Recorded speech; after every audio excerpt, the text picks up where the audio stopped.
आता हे दोन छोटेसे लेख मला सुचले, ते मी आपणास वाचून दाखवतो. पहिला लेख आहे कुठे आणि किती. हा माझा लेख.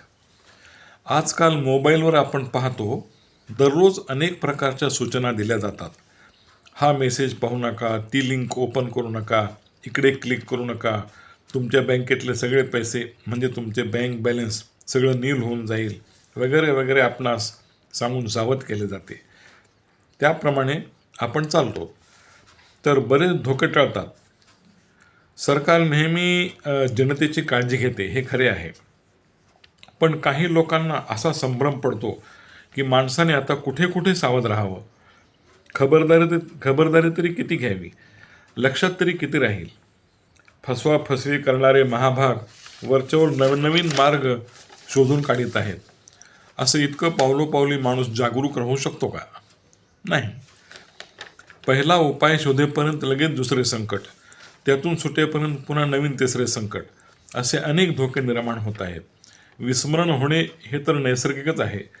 कुठे कुठे आणि किती जपून चालायचं, स्मरणात तरी काय काय ठेवायचं, हो ना.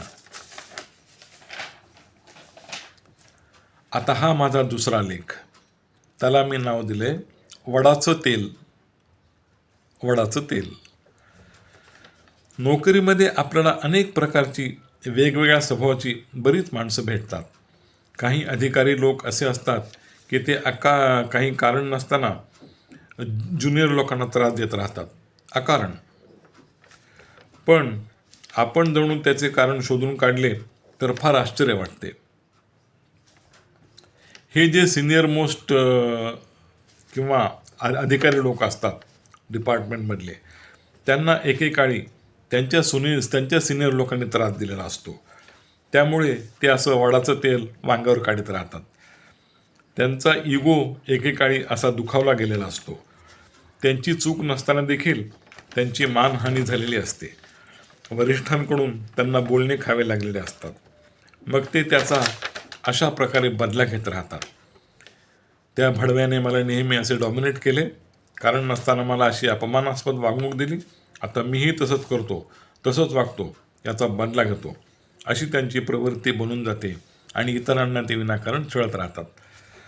आता हे नीतिमत्तेत बसत नाही, पण माणसाला कुठंतरी साचलेलं भडाभडा मोकळं करावं वाटत असतं. आपला राग सूडबुद्धीने अकारण दुसऱ्यावर काढणे, एकाचा सूड उगवण्यासाठी दुसऱ्याला वेठीस धरणे, यालाच म्हणतात वडाचं तेल वांग्यावर काढणे.